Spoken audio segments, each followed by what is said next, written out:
नमस्कार दोस्तों, मैं आशीष सेन स्वागत करता हूं आप सभी का मेरे इस कार्यक्रम में जिसका नाम है सिर्फ एक कोशिश। तो दोस्तों, आज के इस कार्यक्रम में हमारा जो विषय है वह है बदलता समाज और हम। और आज जो हमारे मेहमान हैं वह हैं मिस्टर अंकुर दुबे सर। सर, स्वागत है आपका हमारे इस शो में। तो दोस्तों, सबसे पहले मैं आप सभी को हमारे जो मेहमान हैं उनसे रूबरू करा दूं। तो अंकुर सर जो हैं वह एक पेशे से म्यूजिक टीचर हैं जो एक विद्यालय में पिछले 8 सालों से अपनी सेवाएं दे रहे हैं और साथ ही साथ सर पूजा पाठ व भागवत जैसे कार्यक्रमों में भी संलग्न रहते हैं। तो सर, जैसा कि आपको पता है कि इस कार्यक्रम में मैं आपसे कुछ सवाल पूछूंगा जिनके जवाब आप अपने विवेक से देंगे और शो के लास्ट में हम एक सवाल हमारी ऑडियंस से भी पूछेंगे। ठीक है सर, तो शुरू करते हैं सर। जी। तो सर, जैसा कि हमारा आज का विषय है बदलता समाज और हम, तो मेरा सवाल है आपसे कि आज जो हमारे समाज में व्यक्ति निरंतर पैसे कमाने के पीछे भागता रहता है, सुबह से लेकर रात तक उसका पूरा दिन सिर्फ और सिर्फ पैसे कमाने व्यतीत होता है, तो क्या एक अच्छे समाज के निर्माण में यह विचारधारा समाज के लिए सही है या फिर कुछ और भी गुण इसके लिए आवश्यक है? बहुत अच्छा प्रश्न है सर। देखिए, सही समाज की स्थापना के लिए, एक समाज को बदलने के लिए पैसा भी आवश्यक है, लेकिन पैसा ही आवश्यक नहीं। हमें जानना चाहिए कि बहुत सारी ऐसी जगह है जहां पर पैसा काम नहीं आता। यहाँ तक कि जब हम डॉक्टर के पास भी ट्रीटमेंट कराने जाते हैं और अगर सब कुछ पैसे से ही होता सर, तो अमीर लोग कभी भी मरते नहीं। तो डॉक्टर भी हमसे यही कहते हैं कि देखिए, भले ही आपके पास पैसे हैं लेकिन पैसे से सब कुछ नहीं। प्रयास हम अपना कर रहे हैं लेकिन ठीक करने वाला कोई और ही है। और दूसरी बात, जैसे आपने कहा कि पैसा ही सब कुछ, तो पैसा ही सब कुछ नहीं है।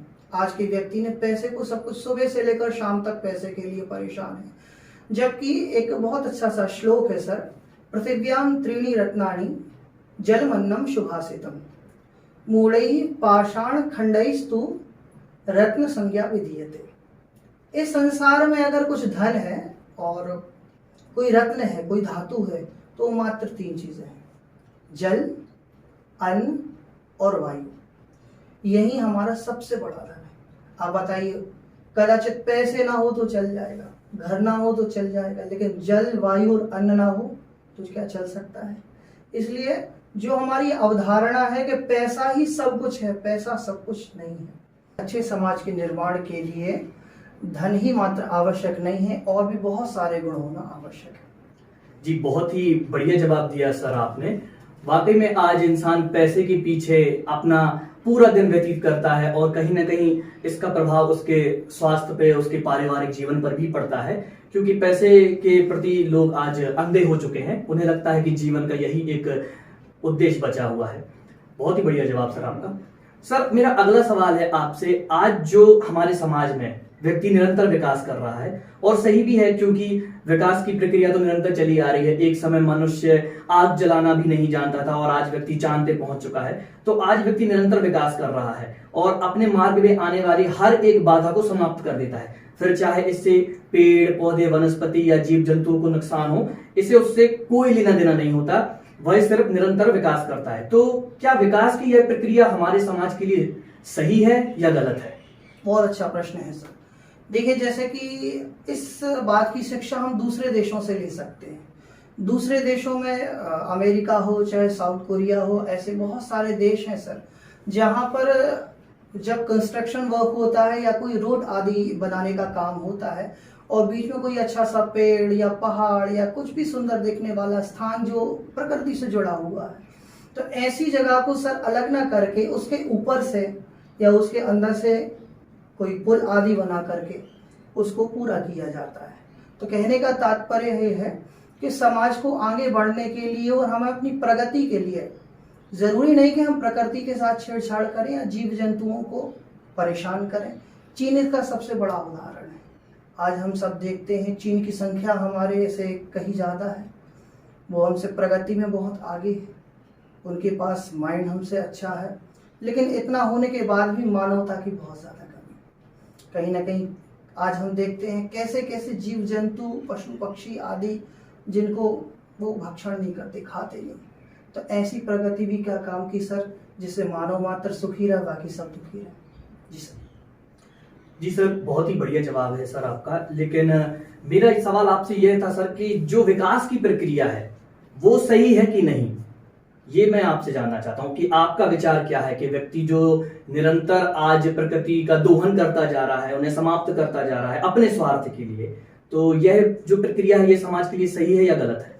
यह निश्चित रूप से गलत है सर। जी सर। प्रकृति का दोहन जिस रूप से हो रहा है, आज हम जो कोरोना महामारी अपने सामने देख रहे हैं, ये कहीं ना कहीं मानव का दुष्परिणाम का फल ही हमें प्राप्त हो रहा है। बिल्कुल जैसे कि प्राचीन काल में हमने देखा है पशुओं के लिए पहले के समय एक बुंदेलखंडी वर्ड है मूसिका, छोटे छोटे गऊ के बछड़ों को मूसिका लगाते थे ताकि वे दूध ना पी पाए। तो आज हमें भी मूसिका मास्क लगाना पड़ रहा है। पहले हमने छोटी छोटी गलतियों में निर्जीव जो पशु है, पक्षी है, या हमारे यहाँ रहने वाले जो जीव जंतु हैं, उन सब के लिए हमने अनायास कष्ट दिया। जिनके पास जुबान नहीं है, जो बोल नहीं सकते, थोड़ी सी गलती हो जाने पर उन्हें हमने डंडे से मारने का प्रयास किया। तो आज प्रयास है कि मानव भी जगह जगह डंडे से भगाया जा रहा है अपने घर में रहने। हमने बंधन में रखा पशु पक्षियों को, आज हमें भी बंधन में रहना पड़ा सर। जी बिल्कुल सही जवाब है सर। जैसा हमने पशु पक्षियों के साथ किया है, कहीं न कहीं आज उसी का दुष्परिणाम पूरी मानव जाति को भुगतना पड़ रहा है। और भले ही इसके लिए कोरोना वायरस को हम चीन जैसे देश को लिए जिम्मेदार ठहराएं, लेकिन कहीं ना कहीं इसमें हर एक मनुष्य जिम्मेदार है। बिल्कुल जिम्मेदार। जो हम करते हैं वो हम पाते हैं। बहुत बढ़िया सर, अच्छा जवाब है आपका। सर अगला सवाल है मेरा आपसे, जो हमारा समाज है इसमें जो आज की हमारी युवा पीढ़ी है वो कहीं ना कहीं अपनी जो पिछली पीढ़ी है, चाहे उनके दादा दादी हों या घर में बुजुर्ग हों, उनका सम्मान निरंतर खोते जा रहे हैं। या तो वह अपनी पुरानी पीढ़ी को कम समझदार या फिर ओल्ड जनरेशन का समझते हैं, जिससे उनको लगता है कि इन पीढ़ी के जो गुण हैं वो हमें नहीं अपनाना चाहिए, या इनकी जो विचारधारा है वो हमारे आज के इस समाज के विकास के लिए बिल्कुल जरूरी नहीं है। तो आपको क्या लगता है सर, क्या समाज के विकास में जो हमारी पुरानी जनरेशन है, क्या हमें उनको पीछे छोड़ देना चाहिए, उनका साथ छोड़ देना चाहिए और निरंतर विकास करना चाहिए, या उनको साथ लेकर चलना चाहिए? बहुत अच्छा प्रश्न है सर आपका। मैं आपको एक बहुत अच्छी स्टोरी बताना चाहूंगा। आज हमें लगता है कि हमारे जो बड़े बूढ़े हैं, बुजुर्ग हैं, हमसे बड़े माता पिता हैं, हमें जो सलाह देते हैं वो कहीं ना कहीं गलत है, या ओल्ड जनरेशन है, या ये तो सब पुरानी बात है, या ये तो समझाते ही रहते हैं। तो ये धारणा बिल्कुल गलत है। एक बहुत अच्छी स्टोरी है। क्या हुआ, एक बार एक जगह शादी हुई, तो बारात लेकर के जाना था। तो जो उनके बूढ़े दादाजी थे वो बोले, भैया मैं भी साथ में बारात में चलूंगा, मेरे नाते की बारात। तो लोगों ने कहा भैया इन बूढ़ों को मत ले चलो, रोग बीमारियां दुनिया की चीजें हैं, परेशानियां होती हैं, किसी बूढ़े को लेके नहीं चलना। उसने कहा भैया लेके चलो, मैं कहीं ना कहीं काम आऊंगा। तो जैसे तैसे शादी विवाह का जो सामान होता है उसमें कहीं ना कहीं एडजस्ट करके उनको, मैंने दादाजी से सुनी थी ये कहानी, एडजस्ट करके उनको कहीं ना कहीं छिपाया गया और लेकर के गए। बारात जब पहुंची तो बारात में क्या होता है, कई प्रकार के व्यंग होते हैं, एक से एक लोग मिलते हैं और बहुत अच्छी अच्छी बातें होती हैं। तो व्यंग होते हैं और उन व्यंगों को जीतना या उन व्यंगों को समझना, उनका उत्तर देना, ये बूढ़ों के बस की बात है। आज की जनरेशन में उतनी समझदारी। तो व्यंग हुआ शादी में और ऐसा कुछ विषय आया। लड़की के पिता ने कहा कि भाई हमारी बच्ची से जो विवाह करेगा वो हमारे गांव में दूध की नदियाँ बना के दिखाए, दूध की नदियाँ बहा करके दिखाए। तो जो ऐसा करेगा उसी के साथ में अपनी लड़की का विवाह कर दूंगा, शादी कर दूंगा। तो चर्चा आई ठहरने वालों के पास, बारात वालों के पास। बोले भैया दूध की नदियाँ कैसे बनाए? भाई दूध है, पानी की भी सोच लेते, लेकिन दूध की नदियाँ कहाँ से बहाए? अब ये शादी कैंसिल होने लगी और जब जाने गए लौट के तो बोले भैया कम से कम वो जो बूढ़े दादाजी छिपाए थे उनके काहे को प्राण दे रहे, उनको निकाल लो। उनको निकाला तो बोले भैया क्या बोले, बारात कैंसिल हो गई। बारात कैंसिल हो गई किस बात से? बोले क्या बताएं भैया, एक कह रहे हैं कि हमारी बच्ची से वही विवाह करेगा जो दूध की नदियाँ बहाए। बोले छोटी छोटी बातों पर भी कभी बारातें कैंसिल होती हैं? जाओ उनसे जाके कह दो दूध की व्यवस्था हमने कर दी है, तुम पानी खाली करा दो नदी में से। बहुत बढ़िया, ये बात उन बुजुर्ग व्यक्ति ने कही। बुजुर्ग व्यक्ति ने कही। तो कहने का मतलब जो बूढ़ों के एक बहुत अच्छी बात है, जिंदगी जीते चलो, तजुर्बे लेते रहो बूढ़ों के, क्योंकि दांत तब तक ही सलामत हैं, संग जब तक रहे मुश्किल। क्या बात है, जी सर। बहुत बढ़िया। तो सर, कहने का तात्पर्य आपका ये है कि जो हमारी ओल्ड जनरेशन है, हाँ जी। जो हमारे बुजुर्गों की पीढ़ी है, उनका साथ भी हमारे जो बढ़ता समाज का स्वरूप है उसके लिए बहुत जरूरी है। क्योंकि कहीं ना कहीं हमारे जो दादा दादी के घरेलू नुस्खे होते हैं या उनकी कही गई जो बातें होती हैं वो कहीं ना कहीं सच होती हैं, लेकिन आज की जो पीढ़ी है वो उसको मानने से इनकार करती है, क्योंकि कहीं ना कहीं जो समाज है वो बहुत ज्यादा भौतिकवादी हो चुका है। वो प्रैक्टिकली चीजों को ज्यादा एक्सेप्ट करता है, जिसका वो प्रत्यक्ष रूप से परिणाम प्राप्त करता है। तो बुजुर्गों का होना भी बिल्कुल जरूरी है हमारे समाज में। बिल्कुल सही जवाब है सर आपका। सर, अगला सवाल है मेरा आपसे। आज का जो हमारा समाज है निरंतर बढ़ता जा रहा है, तो इसमें मैंने देखा है कि जो लोग हैं, जो हमारी पीढ़ी है, वो दिखावे वाली चीजों के ऊपर ज्यादा फोकस करती है और वास्तविकता से दूर भागती है। यानी हमारे समाज में आज दिखावा ज्यादा है और रियलिटी कम। और इस विचारधारा का सबसे ज्यादा प्रभाव पड़ता है हमारे आजकल की बच्चों पर। जो हमारी बच्चों की पीढ़ी है उन पे सबसे ज्यादा इस चीज का प्रभाव पड़ता है, जिससे मैंने देखा है आज लोग खाना खाने से पहले उसका फोटो खिंचाना पसंद करेंगे, या फिर किसी भी जगह पे जाने से पहले वह अपने लोगों के साथ मिलना जुलना कम पसंद करेंगे, लेकिन दिखावा करना ज्यादा उनको अच्छा लगता है। भले ही घर में उनकी स्थिति अच्छी ना हो, लेकिन वो अपना सोशल स्टेटस एकदम बराबर बड़े लोगों के स्तर का ही दिखाना पसंद करते हैं। तो ये जो दिखावे वाली विचारधारा है, इसका सबसे ज्यादा प्रभाव बच्चों पे पड़ रहा है। तो क्या यह विचारधारा हमारे समाज के लिए सही है या गलत है, और कहीं ना कहीं इसके लिए कौन जिम्मेदार है? पाश्चात्य सभ्यता या उनके सामने पाया जाने वाला माहौल जिसमें वो बढ़ रहे हैं? सर, निश्चित रूप से दोनों ही चीजें जिम्मेदार हैं, क्योंकि आज हम देख रहे हैं कहीं ना कहीं बच्चे जो सीख रहे हैं, ये घर का माहौल, टीवी, मोबाइल, सोशल मीडिया। आज जैसे कि हम और आपका जीवन, हम सोचें जब हम शायद 12th पढ़ते थे या 10th पढ़ते थे या कॉलेज में पढ़ते, तो मेरे फादर ने उस टाइम मुझे मोबाइल नहीं दिया था। मैंने अपनी 12th तक की पढ़ाई साइकिल के साथ की है और मेरे पास कोई मोबाइल नहीं था। आज के समय में हम देख रहे हैं सर के छोटे छोटे बच्चे, हमें उस टाइम जब ये नहीं पता था कि मोबाइल में कॉल कैसे लगाया जाता है, छोटे छोटे बच्चे मोबाइल की हर बारीकी को जानते हैं और हर वो बात जानते जो उन्हें नहीं जानना चाहिए। तो कहीं ना कहीं मैं इसके लिए पूरा जिम्मेदार सोशल मीडिया के लिए। और ऐसे ऐसे पहले के समय सब गाने बहुत अच्छे होते थे, मूवीज बहुत अच्छी होती, चलचित्र। आज के समय में महाराज के जो सामने हमारे चलचित्र है, टीवी है, सीरियल है, वो पूरी तरह से अमर्यादित हो चुके हैं। और हम देखते समय ये भी नहीं सोचते कि ये हमारे बच्चे देख रहे हैं और उन पर इस पर क्या असर पड़ेगा, उन्हें ये देखना चाहिए कि नहीं देखना चाहिए। तो सर, मैं पूरी तरह से इसका जिम्मेदार कहीं ना कहीं सोशल मीडिया के लिए और आज के माहौल के लिए समझता हूँ। जी, बिल्कुल सही जवाब है सर आपका। सोशल मीडिया एक ऐसा प्लेटफॉर्म है जो एक अच्छा संदेश देने का भी काम करता है और बुरा संदेश देने का भी काम करता है। सत्प्रभाव भी है सर और दुष्प्रभाव भी है, लेकिन वर्तमान में इसके सत्प्रभाव से ज्यादा दुष्प्रभाव ज्यादा देखने को। जी सर, क्योंकि कहीं ना कहीं लोग एक आम व्यक्ति के लाइफस्टाइल से ज्यादा एक सेलिब्रिटीज के लाइफस्टाइल को फॉलो करना ज्यादा पसंद करते हैं, बिना इस बात के जाने कि वो जो व्यक्ति कर रहा है वो सिर्फ एक कुछ समय का मनोरंजन है, उसे वहीं तक सीमित रहने दे, ना कि हम उसे अपनी दैनिक जीवन में अपनाएं। जैसे आज हमारी जो युवा पीढ़ी है वो कटे फटे कपड़ों की तरफ ज्यादा अपना फोकस करती है, दिखावा उनको ज्यादा पसंद है। तो ये चीजें जो सारी हैं, इसके लिए कहीं ना कहीं सोशल मीडिया और हमारा जो नेटवर्क है मीडिया का, कहीं ना कहीं वो उसके लिए जिम्मेदार है। तो निश्चित ही सर, इसके लिए सोशल मीडिया को अच्छे प्रयास करने चाहिए कि वो निरंतर ही समाज के लिए एक अच्छा संदेश दे। सर, मेरा अगला सवाल है आपसे। मनुष्य और जीव जंतु दोनों ही एक दूसरे से निरंतर जुड़े हुए हैं, तो आज जो मनुष्य निरंतर विकास करता जा रहा है, तो किस तरह हम बिना किसी जीव जंतु को नुकसान पहुंचाए अपनी विकास की प्रक्रिया निरंतर आगे रख सकते हैं? तो इस बारे में आपके क्या सुझाव है, मैं जानना चाहूंगा। देखिए सर, कहते हैं इस धरती पर सबका अधिकार है, केवल किसी एक मानव मात्र का एक अधिकार नहीं है। इस धरती पर सभी प्राणियों का समान रूप से अधिकार है। दूसरी बात, जैसे कि आज हम देख रहे हैं कि व्यक्ति अपने प्रगति के लिए या अपने कंस्ट्रक्शन बनाने, कोई बिल्डिंग बनाने के लिए या किसी तरह के विकास के लिए सबसे पहले, जैसे कि कोई मछली पालन विभाग है या कोई चिड़ियाघर है या पशुओं के रहने का कोई भी स्थान है, उसको उजाड़ कर, उसको अलग करके, उस पर कब्जा करके व्यक्ति रहने लगता है।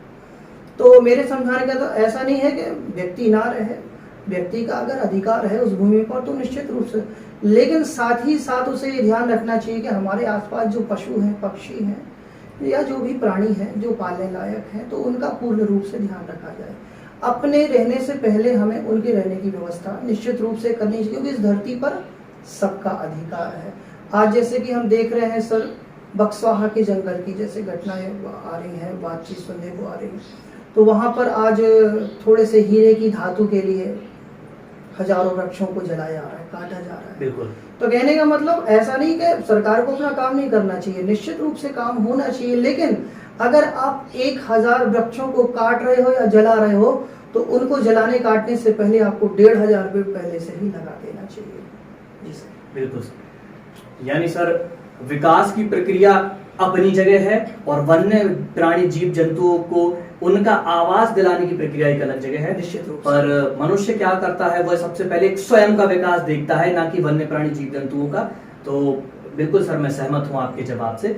सबसे पहले जैसा आपने बताया कि अभी हाल ही में हमारे छतरपुर जिले के एक बक्सवाहा क्षेत्र में हीरे पाए गए हैं, तो वहां के हजारों एकड़ में पाए जाने वाले जंगलों को काटा जा रहा है। तो मेरा भी यही कहना है कि ठीक है, आप निकालिए वहां से हीरे, कोई दिक्कत नहीं, लेकिन सबसे पहले उन पेड़ों को नष्ट करने से पहले उनसे भी दुगने पेड़ आप एक दूसरी जगह पर खड़े करिए।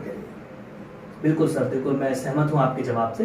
तो सर, जैसा कि ये हमारा आखिरी सवाल था इस कार्यक्रम का, बहुत ही अच्छा लगा सर आपसे बात करके, आपके विचार से जानकर। उम्मीद है कि हमारे जो दर्शक हैं जो इस कार्यक्रम को देख रहे हैं वो भी इस आपकी विचारधारा से प्रभावित हुए होंगे और कहीं ना कहीं हमारी बातों से सहमत हुए होंगे। सर, अंत में मैं आपसे ये कहना चाहूंगा कि कोई संदेश जो आप हमारे दर्शकों को देना चाहें आज के हमारे बदलते समाज के स्वरूप के बारे में। सर, वर्तमान परिस्थिति जो चल रही है, कोरोना महामारी, इसमें मानवता का बहुत बड़ा अभाव आ रहा है। तो सभी से विनम्र निवेदन करना चाहूँगा, मानवता मत छोड़िए। भूखे को भोजन, प्यासे को पानी, और हमारे आसपास रहने वाले तमाम वो वन्य पशु, पक्षी, वृक्ष, इन सब का विशेष ध्यान रखिए। जैसे कि हम यहाँ से जाते हैं, जबलपुर रोड पर एक क्षेत्र है सर, जहाँ पर बहुत सारी बंदर मिलते हैं, सिंगौरगढ़ जी बोलते हैं। तो कई ऐसे अच्छे लोग हैं, मैंने देखा कि वो अलग से लॉकडाउन में जाते जाकर उन बंदरों को भोजन करा। तो मनुष्यों को सब भोजन करा रहे हैं, गऊ को सब भोजन करा रहे हैं, या अपने पास में पले होने वाले डॉगी को, कुत्ते को सब भोजन करा रहे हैं, लेकिन कहीं ना कहीं मानवता का ह्रास हो रहा है। जहाँ सही मायने में वस्तु पहुंचना चाहिए वहां पर नहीं पहुंच रही। तो कहने का तात्पर्य मानवता का न भूलें, सबको याद करें, सबका साथ रखें, सावधानी रखें, ये समय भी निकल जाएगा। धन्यवाद जी। बहुत ही बढ़िया संदेश सर आपके द्वारा दिया गया। मुझे उम्मीद है कि जो भी हमारे दर्शक इस कार्यक्रम को देख रहे हैं वो आपके इस संदेश को अमल करेंगे और उस पर चलने की कोशिश करेंगे। तो दोस्तों, ये था हमारा आज कार्यक्रम का दूसरा एपिसोड, जिसमें हमने बात की मिस्टर अंकुर दुबे सर से। तो दोस्तों, जैसा कि मैंने आपसे कहा था कि शो के अंत में मैं एक सवाल आपसे पूछूंगा जिसका जवाब आप सभी को हमें कमेंट करना है। तो दोस्तों, आपके लिए जो हमारा सवाल है वह है कि जैसा कि हमारा विषय था समाज और हम, तो आज के इस बदलते स्वरूप में हमारे समाज की जो रूपरेखा है, जिस तरह से व्यक्ति निरंतर अपने जीवन में परिवर्तन करना चाहता है, नई नई चीजों को अपनाना चाहता है, इसके लिए वह निरंतर ही वन्य प्राणी जीव जंतुओं को नुकसान पहुंचा देता है और जिसके दुष्परिणाम हम सभी को भुगतने पड़ते हैं आगे चलकर। तो मैं आप सभी के लिए यह सवाल देता हूं कि आपके सभी के अनुसार इसका जवाब क्या होना चाहिए। क्या व्यक्ति को निरंतर अपने विकास की प्रक्रिया जारी रखना चाहिए वन्य प्राणी जीव जंतुओं को नुकसान पहुंचाते हुए, या फिर इसे एक सीमित दायरे में करना चाहिए? क्योंकि अगर पूरी मनुष्य जाति अपने विकास की प्रक्रिया में सारे प्राकृतिक संसाधनों को नष्ट कर देगी तो इस धरती पे एक दिन वह निश्चित है जब पानी की एक बूंद के लिए भी इंसान तरसेगा। तो आपको अपने शब्दों में इन सवालों का जवाब देना है कि क्या मनुष्य की यह विकास की प्रक्रिया आज की सही है या नहीं। तो दोस्तों, ये था सवाल आप सभी के लिए। तो अब मैं आप सभी से इजाजत चाहूंगा। अगले कार्यक्रम में हम फिर आपसे दोबारा मिलेंगे किसी और विषय के साथ, किसी और मेहमान के साथ। तब तक के लिए मैं आशा करता हूं कि आप सभी का परिवार और आप सबका स्वास्थ्य अच्छा हो। कोरोना से बचाव के लिए अपने घरों में रहें, सोशल डिस्टेंसिंग का पालन करें और जरूरत होने पर ही घर से बाहर निकलें। तो अब मैं आप सभी से इजाजत चाहूंगा। नमस्कार।